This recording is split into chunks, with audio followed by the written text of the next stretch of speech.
Es sollte der schönste Tag in Lauras Leben werden. Die Sonne strahlte über den Himmel von Florianopolis, Blumen schmückten den Altar direkt am Meer und die Gäste trafen lachend ein, machten Fotos und warteten auf den großen Moment. Laura, 29 Jahre alt, befand sich im Hotelzimmer, umgeben von ihren Brautjungfern. Ihr weißes Spitzenkleid saß perfekt, ihr Haar war zu einem eleganten Knoten frisiert und ihre Augen leicht verschmiert von Rührung. »Du siehst wunderschön aus«, sagte Bruna, ihre beste Freundin, und hielt ihre Hände. »Es wird perfekt.« Laura versuchte zu lächeln, aber tief in ihr regte sich etwas. Eine Unruhe, die sie nicht erklären konnte. Vielleicht war es nur Nervosität, vielleicht aber auch etwas anderes. Da klopfte es an der Tür. »Laura«, sagte ein Hotelmitarbeiter, »unten an der Rezeption ist ein Brief für Sie angekommen. Es sei dringend.« Ein Brief? Ausgerechnet am Tag ihrer Hochzeit? Mit klopfendem Herzen bat Laura um einen Moment, lief barfuß zur Rezeption, das Kleid leicht angehoben, und nahm einen schlichten braunen Umschlag entgegen. Kein Absender. In der Ecke. Eine Handschrift, die sie seit Jahren nicht mehr gesehen hatte. Für Laura. Nur alleine öffnen. Ihre Finger zitterten. Sie kehrte ins Zimmer zurück, schloss die Tür, setzte sich aufs Bett und ignorierte die Rufe der Brautjungfern, als sie den Umschlag öffnete. »Meine liebe Laura, wenn du das liest, habe ich endlich den Mut gefunden, dir die Wahrheit zu sagen. Ich habe so oft darüber nachgedacht, aber mir fehlte der Mut oder die Zeit oder eine passende Gelegenheit. Heute, an deinem Hochzeitstag, ist es vielleicht zu spät. Aber dennoch, du musst wissen, wer du bist, wer ich bin und was wir dir dein ganzes Leben lang verschwiegen haben.« Laura runzelte die Stirn. Die Worte waren voller Emotion, aber auch voller Schmerz. Sie blätterte um. »Laura, ich bin deine leibliche Mutter, und alles, was du über deine Herkunft glaubst, ist eine Lüge.« Der Boden unter ihr schien zu verschwinden. Die Luft wurde knapp. Sie las weiter, mit tränennassen Augen, als würde sie versuchen, über Wasser zu bleiben. »Du wurdest als Baby weggegeben, aus Liebe, nicht aus Gleichgültigkeit. Aber jetzt ist es Zeit, dass du die Wahrheit erfährst.« Beigefügt war ein kleiner Zettel mit einem Namen und einer Adresse in Curitiba. Ohne nachzudenken stand Laura auf. Sie ignorierte die Rufe der Freundinnen, das Kleid, alles. Sie musste es wissen. Am Altar wartete Daniel, der Bräutigam, mit wachsender Ungeduld. »Ist alles in Ordnung?« fragte er die Zeremonienleiterin. »Sie braucht etwas länger, aber sie kommt sicher gleich.« Aber Laura würde nicht kommen. Sie saß bereits im Auto, immer noch im weißen Kleid, barfuß mit aufgelösten Haaren. Die Tränen verwischten ihr Make-up. Gedanken rasten durch ihren Kopf. Mein ganzes Leben war eine Lüge? Wer hatte diese Geschichte von der entfernten Tante erfunden, die sie angeblich adoptiert hatte? Wer war diese Frau, die den Brief geschrieben hatte? Und warum gerade heute? Aber vor allem, warum fühlte sie, dass sie fahren musste? Der geöffnete Brief lag auf dem Beifahrersitz und schien sie zu rufen. Die Fahrt nach Curitiba dauerte 8 Stunden. Sie hielt zweimal zum Tanken. Ihr Handy klingelte ununterbrochen. Daniel, Bruna, ihre Eltern. Sie ging nicht ran. Ihr Kopf war anderswo. Gefangen zwischen Vergangenheit und Zukunft, zwischen der Liebe, die sie zurückließ, und dem Geheimnis, das vor ihr lag. Die kleine Adresse führte sie zu einem bescheidenen Häuschen. Es war schon dunkel, als sie ankam. Zitternd klopfte sie an die Tür. Schritte. Dann wurde geöffnet. Eine ältere Frau mit grauen Haaren, tiefen Augen und vom Leben gezeichnetem Gesicht starrte sie lange an. Kein Wort, nur ein Blick, der alles sagte. »Du bist sie?« flüsterte die Frau. Laura zögerte. »Ich heiße Laura. Ich habe einen Brief bekommen. Ich musste kommen.« Die Frau schlug sich die Hand vor den Mund. Tränen liefen über ihre Wangen. »Ich hätte nie gedacht, dass ich dich jemals wiedersehe.« Sie öffnete die Tür und Laura trat ein. Das Wohnzimmer war schlicht. Ein durchgesessener Sessel, ein Regal mit alten Fotos, der Duft von Tee und Staub. Die Frau bot ihr einen Platz an. »Setz dich. Bitte. Ich habe nicht mit dir gerechnet. Nicht heute. Nicht so.« Laura wusste nicht, was sie fühlen sollte. Ihr Kleid war an der Saumkante verschmutzt. die Füße kalt, das Herz heiß, voller Fragen. »Hast du den Brief geschrieben?« Die Frau nickte. »Mein Name ist Theresa.« Stille. »Bist du meine leibliche Mutter?« Ihre Augen füllten sich erneut mit Tränen. »Ja, ich bin es.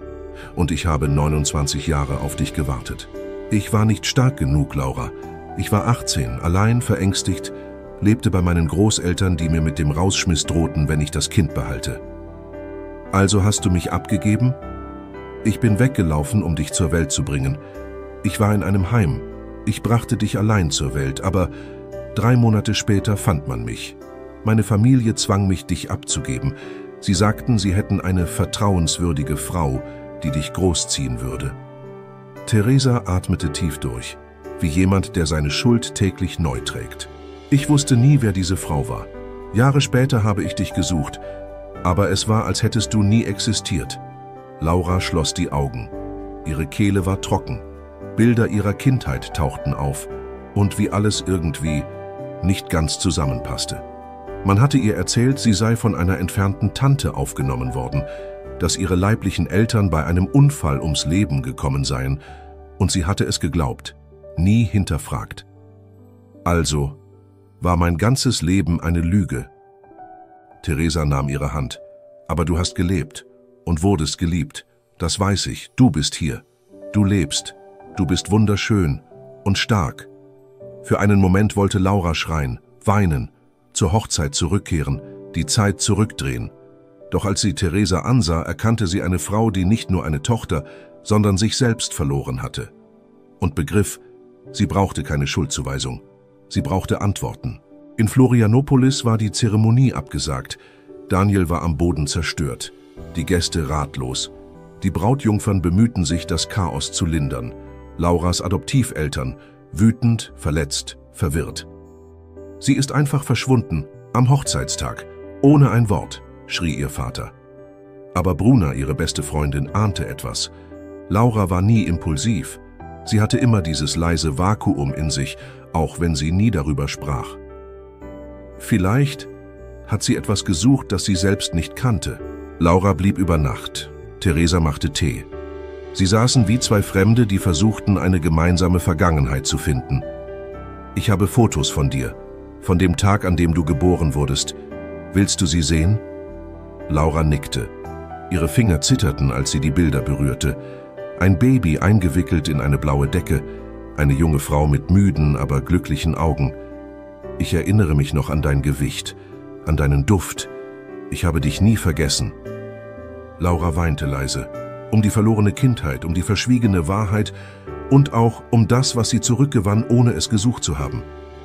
Bevor sie schlafen ging, flüsterte sie, »Danke, dass du mir die Wahrheit gesagt hast. Auch wenn es jetzt erst ist.« Und Theresa mit geschlossenen Augen, »Auch wenn es spät ist es noch nicht zu spät.« Am nächsten Morgen wachte Laura früh auf.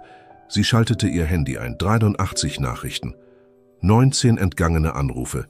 Alle von Daniel, von Bruna, von ihren Eltern, sogar von der Zeremonienleiterin. Sie atmete tief durch. Es war Zeit, zurückzugehen, aber wie? Wie sollte sie in ein Leben zurückkehren, das auf einer Lüge aufgebaut war? Wie ihren Adoptiveltern in die Augen sehen, ohne Groll oder Enttäuschung? Und Daniel? Würde er sie verstehen? Sie ging nach unten zum Frühstück. Theresa saß bereits da, mit einer kleinen Schachtel in den Händen. »Bevor du gehst, möchte ich dir das geben.« In der Schachtel ein paar kleine Babyschuhe und eine Halskette mit einem Anhänger in Form eines Blattes. »Ich habe diese Kette für dich gemacht, als du geboren wurdest, aber ich konnte sie dir nie geben.« Laura hielt die Kette fest an ihr Herz. In diesem Moment spürte sie, dass sie etwas zurückbekam, das ihr ganzes Leben lang gefehlt hatte, ohne dass sie es je benennen konnte. Laura fuhr zurück. Sie wusste nicht, was sie sagen würde oder wie man sie empfangen würde, aber etwas in ihr war anders, stärker, wahrhaftiger. Als sie zu Hause ankam, war Bruna die Erste, die sie umarmte. »Geht es dir gut?« Laura nickte. Dann sah sie Daniel. Er trug noch immer seinen Anzug, aber sein Blick war müde, traurig. »Ich habe gewartet, ich dachte, du hast mich verlassen.« Sie nahm seine Hand. »Ich dachte das auch. aber in Wahrheit habe ich mich selbst gesucht. Daniel verstand nicht sofort. Also erzählte sie alles, den Brief, die Fahrt, Theresa. Ich konnte nicht heiraten, ohne vorher zu wissen, wer ich wirklich bin. Ohne vorher in den Spiegel zu sehen und mein eigenes Spiegelbild zu erkennen. Daniel schwieg einen Moment. Dann lächelte er sanft. Dann fangen wir von vorne an, ohne Lügen, ohne Schatten. Laura kämpfte mit den Tränen. Willst du das wirklich noch? Ich bin nicht wegen eines Altars gekommen. Ich bin wegen dir gekommen.